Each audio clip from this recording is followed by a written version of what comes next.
মোদিজি সবসময় তো মানুষকে লাইনে লাগানোর জন্য সিদ্ধহস্ত। আধার কার্ডের সাথে প্যান কার্ড, প্যান কার্ডের সাথে ভোটার কার্ড, ভোটার কার্ডের সাথে ration card, digital ration card, নোটবন্দি, কোভিডে আপনার কোভিড পিরিয়ডে অল্প সময়ের মধ্যে লকডাউন, মানুষকে ব্যস্ত করে রেখেছে মোদিজি। তার ব্যর্থতা ঢাকার জন্য। কি ব্যর্থতা? ক্ষমতায় আসলে পার ইয়ার 2 কোটি করে চাকরি দেবো। 11 বছর ক্ষমতায় আছে, তাহলে 22 কোটি চাকরি হওয়ার কথা। 22 কোটি কারা চাকরি পেতে লিস্ট দিতে পারবে না। ক্ষমতায় আসলে বিদেশ থেকে আলো টাকা ফিরিয়ে নিয়ে আসবো, ফিরিয়ে নিয়ে এসে আপনার কি হবে, 15 লক্ষ টাকা করে দেবো, দিতে পারেনি, ব্যর্থ। এই যে বিষয়গুলো আছে, ইভেন কি বলেছিল আপনাদের খেয়াল আছে যে 1 টাকায় একটা ডলার পাওয়া যাবে, আর এখন ডলারের সর্বোচ্চ দাম উঠে গেছে। 90 টাকা দিয়ে আমরা ডলার কিনতে হচ্ছে, 92 টাকা মানে কাছাকাছি চলে। সেঞ্চুরি খুব তাড়াতাড়ি করবে। পেট্রোল ডিজেলের দাম কমে যাবে। পেট্রোল ডিজেল তো মাঝে মধ্যে সেঞ্চুরি করছে, আপ ডাউন হচ্ছে, কখনো ব্যর্থ হচ্ছে, ব্যর্থ আবাচ্ছে, এই জায়গায় চলে গিয়েছে। এই যে দুরবস্থা চলছে, জিএসডিপি যেটা যেই টার্গেট বলেছে সেটা হয়নি, পিছিয়ে যাচ্ছে। এই যে দুরবস্থাগুলো চলছে, এগুলো থেকে তো মানুষের মাইন্ড ডাইভার্ট করতে হবে। সেই জন্য এখন এই কথা বলছে, এইগুলো তুমি এই কথা। আর মানুষ হয়রানি ব্যস্ত হয়ে যাচ্ছে, কি হবে না হবে। এই যে 13টা ডকুমেন্টস এর কথা বলা আছে, আমি একটু বলতে চাই কি কি বলা আছে। যে কোনো পরিচয়পত্র, পেনশন পেমেন্ট অর্ডার, যেটি কেন্দ্রীয় সরকার, রাজ্য সরকার, রাষ্ট্রায়ত্ত সংস্থার যে কোনো নিয়মিত কর্মী পেনশন প্রাপককে দেওয়া হয়েছে। যে কোনো পরিচয়পত্র, শংসাপত্র, নথি যেটি 1/7/1987 এই তারিখের পূর্বে সরকার, স্থানীয় কর্তৃপক্ষ, ব্যাংক, ডাকঘর, ভারতীয় জীবন বীমা নিগম, রাষ্ট্রায়ত্ত সংস্থা কর্তৃক প্রদত্ত এই ডকুমেন্টস। 3 নম্বর বলা হচ্ছে উপযুক্ত কর্তৃপক্ষ কর্তৃক প্রদত্ত জন্মের শংসাপত্র। 4 নম্বর পাসপোর্ট। 5 নম্বর স্বীকৃত পরিষদ বিশ্ববিদ্যালয় কর্তৃক প্রদত্ত ম্যাট্রিকুলেশন শিক্ষাগত যোগ্যতার শংসাপত্র। এখানে আমরা কি বলেছি, আমরা যে ডেপুটেশন দিয়েছি যে আমরা মাধ্যমিক রাইট টু এডুকেশনের যে অধিকার আছে, সেখানে কিন্তু মাধ্যমিক পাসের কথা বলা নয়। 14 বছর, তাহলে বাধ্যতামূলক নয়। 14 বছর পরে অনেকে মাধ্যমিক পাস করেনি, তাহলে তার কি হবে? স্কুল সার্টিফিকেট গ্রান্ট করতে হবে, এই কথা আমাদের ডেপুটেশনে দেওয়া আছে। অন্য কোন পার্টি কি করেছে বলতে পারবো না, আমরা দাবি রেখেছি। যারা মাধ্যমিক পাস করতে পারেনি তাহলে তাদের কি হবে? এই অ্যাডমিটটা গ্রহণ করছিল না, সুপ্রিম চড় খাবার পরে অ্যাডমিট গ্রহণ করেছে। কিন্তু আমাদের দাবি রাখা আছে কি, যে আপনাকে যারা স্কুল সার্টিফিকেট দেবে সেটাকেও গ্রহণ করতে হবে। 6 নম্বর রাজ্যের উপযুক্ত কর্তৃপক্ষ কর্তৃক প্রদত্ত স্থায়ী বাসস্থানের শংসাপত্র। এটা রাজ্য সরকার হাতে একদম আছে। 7 নম্বর বনভূমি অধিকার শংসাপত্র, ফরেস্ট রাইট, ফরেস্ট ল্যান্ডে যারা আছে সেখানে যাদের আছে তাদের ক্ষেত্রে এটা। 8 নম্বর উপযুক্ত কর্তৃপক্ষ কর্তৃত্ব অন্যান্য অনগ্রসর সম্প্রদায়, তফসিলি জাতি, তফসিলি উপজাতি বা অন্য অনগ্রসর জাতি শংসাপত্র, অর্থাৎ ওবিসি, এসটি, এসসি যে সার্টিফিকেট যাদের থাকবে তাদের সে সার্টিফিকেট ইস্যু করলে এটা তার হিয়ারিং কমপ্লিট হয়ে যাবে। আচ্ছা, 9 নম্বর নাগরিকদের জাতীয় রেজিস্টার, তবে ব্র্যাকেটে যে সমস্ত ক্ষেত্রে এটি রয়েছে। আচ্ছা, 10 নম্বর রাজ্য স্থানীয় কর্তৃপক্ষের দ্বারা তৈরি পারিবারিক রেজিস্টার, যেটা আমি আগেই বলেছি। এটা হচ্ছে রাজ্য সরকার চাইলে সেন্সাস, যেটা হচ্ছে 2011 আইসিডিএস কর্মীদের মাধ্যমে যেটা তুলেছে, এইগুলো দিলে এই সার্টিফিকেট রাজ্য সরকার চাইলে সহজে আপনার বাড়িতে পৌঁছে দিতে পারবে। দুর্ভাগ্য 2021 সালে মানুষ আমাদেরকে ভরসা করেনি। আমি তাদের জন্য আমি ক্ষোভ নয়, আমি বলবো এতটুকুই, যদি আজকে সংযুক্ত মোর্চার সরকার থাকতো আপনারা নিশ্চিন্তে নাকে তেল দিয়ে ঘুমাতেন, এই নোংরামি আমরা করতে দিতাম না। দ্বিতীয়ত যদি কোনো ডকুমেন্টসের প্রয়োজন হতো আমরা বাড়িতে বাড়িতে মানুষেরকে এই ডকুমেন্টস আমরা পৌঁছে দিতাম, মানুষকে বাড়ির বাইরে বার হতে লাগতো না ডকুমেন্টসের জন্য। এটা আমি দায়িত্ব নিয়ে বলছি। মানুষ দেয়নি সুযোগ, ঠিক আছে, তবে আগামী দিনে যদি সুযোগ দেয় সেটা তাদের উপরে নির্ভর করছে, আমরা জোর করবো না।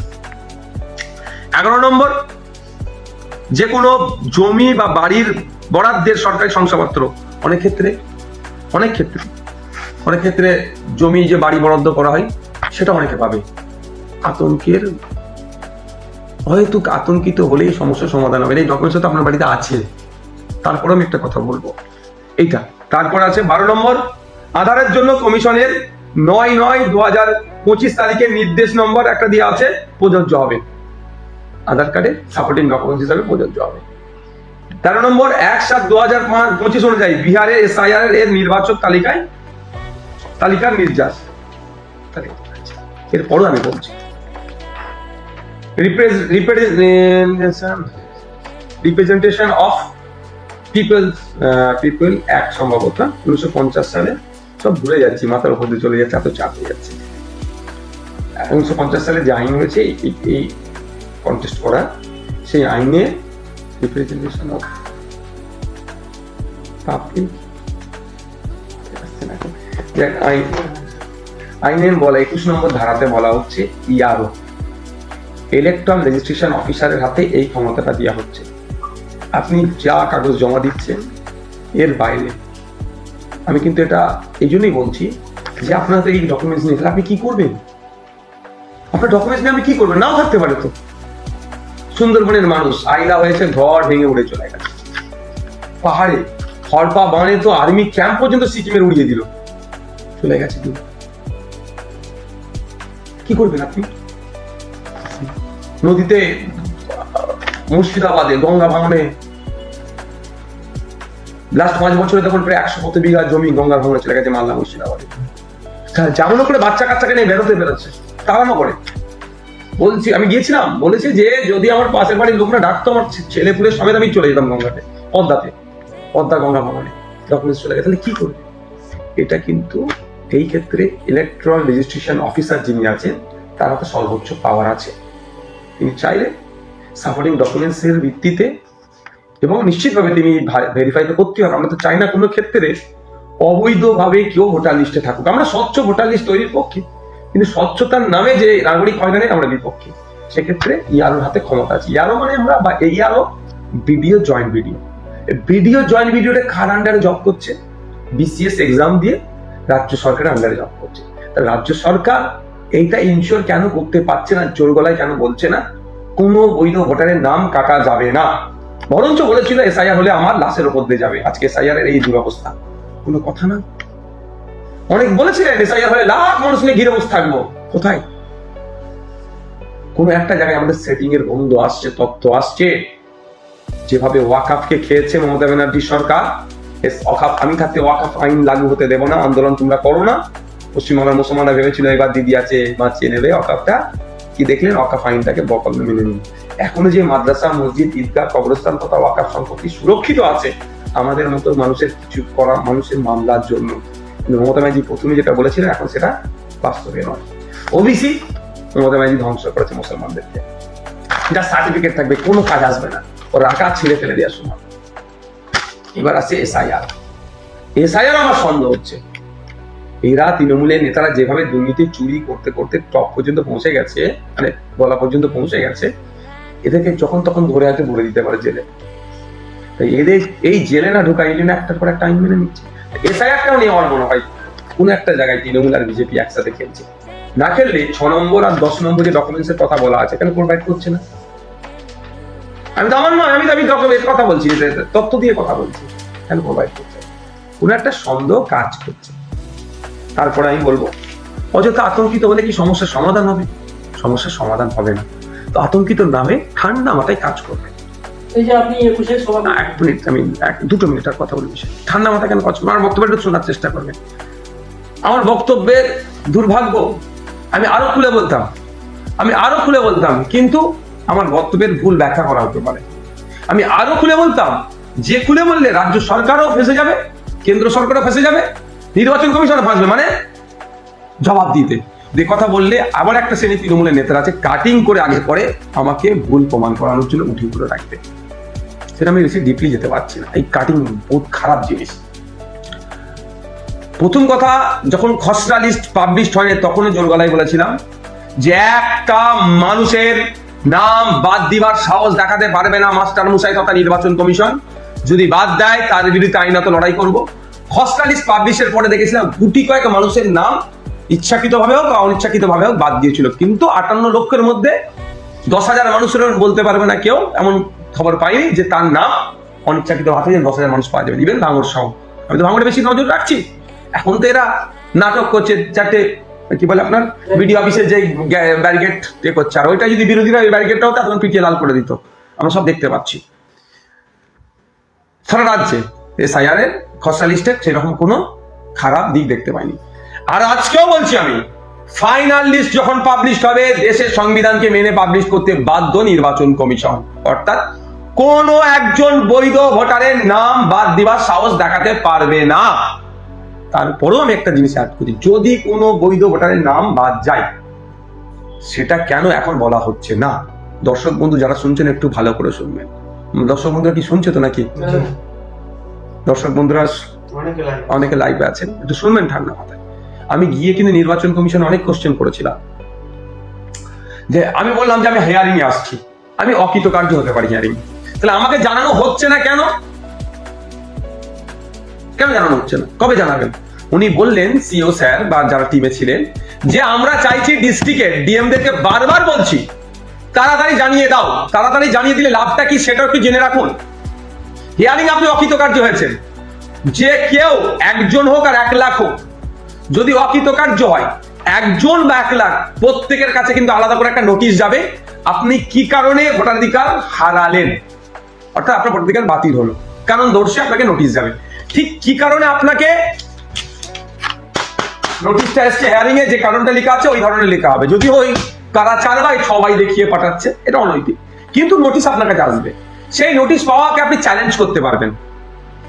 আপনি যদি অরিজিনাল হন, আপনি যদি বৈধ হন, আপনি যদি আপনার কাগজপত্র থাকে, আপনি চ্যালেঞ্জ করতে পারবেন। প্রথম চ্যালেঞ্জ কোথায় করবেন? ডিইও, ডিস্ট্রিক্ট ইলেকট্রাল অফিসারের কাছে আপনি চ্যালেঞ্জ করতে পারবেন।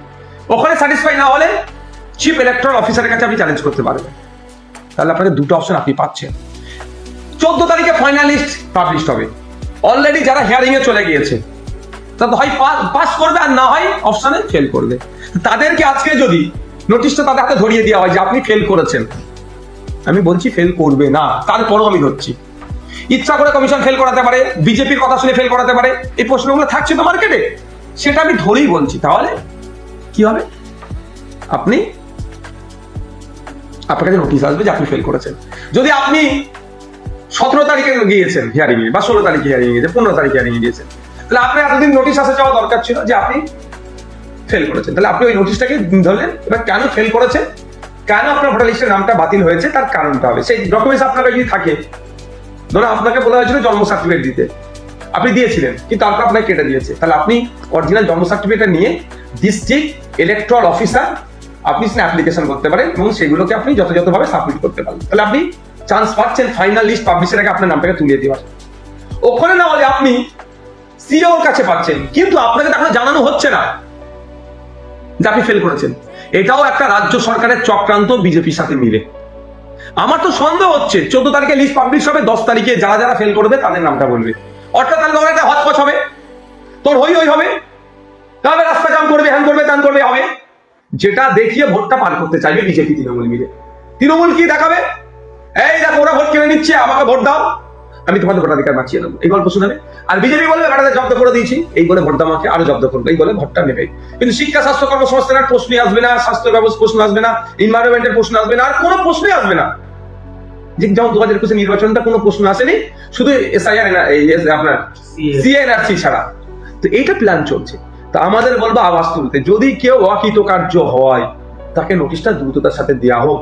আর এই নোটিশটা দ্রুততার সাথে দেওয়া হোক, এটা আমি বলেছিলাম। বলছে আমরা জেলাকে বলছি, ডিএম গুলো করছে না। ডিএম গুলো কার আন্ডারে থাকে? রাজ্য সরকারের আন্ডারে।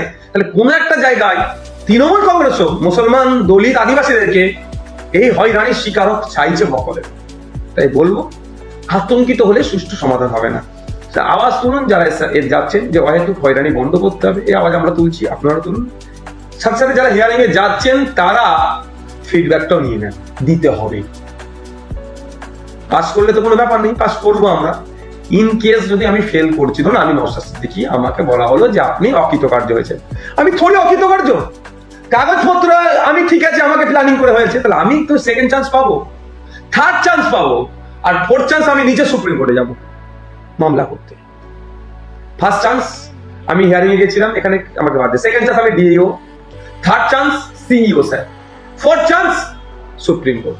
আমি একটু বলে রাখি, আমাদের সকলের শ্রদ্ধেয় সম্মানীয় পিজাদা আব্বাস সিদ্দিকী ভাইজান আমাকে নির্দেশ দিয়েছে যে অনেক আগে, পশ্চিমবাংলার কোনো একজন বৈধ ভোটারের নাম যদি কাটা যায় তার হয়ে আইনি লড়াই করার নির্দেশ আমাকে দিয়ে দিয়েছে। তা আপনারা একটা কথাই বলতে পারি, পশ্চিমবাংলার যে কোনো প্রান্তের মানুষ হোক না কেন, দলিত, আদিবাসী, হিন্দু, মুসলমান, মতুয়া, নমশূদ্র, মাহাতো, কর্মী, যাই হোক না কেন, আপনারা নিশ্চিন্তে থাকুন।